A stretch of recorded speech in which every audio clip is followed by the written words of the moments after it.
So, hello everyone and welcome to another video. Today I am going to be messing around with the Land Rover again, and what I will be doing is pretty much preparing the wheel bearings for winter.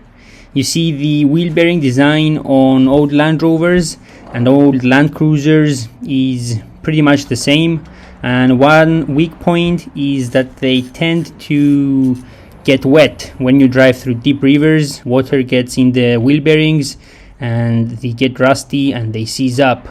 So to make them waterproof, it is a relatively simple process. You just need silicone, and to get to the wheel bearings you obviously remove the wheel and then the 5 bolts that hold, in this case, the rear axle in place, or for the front they are the exact same bolts but they hold the front flange, the drive flange, in place.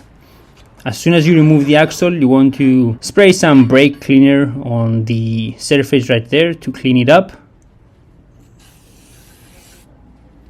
and then get the good old silicone and spread it around the surface area right there.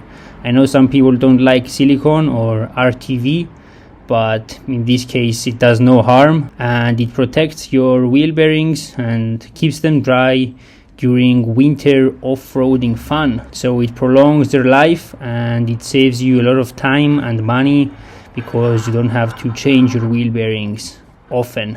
When you have completed the process, it is time to call your mates and go drive through some deep water.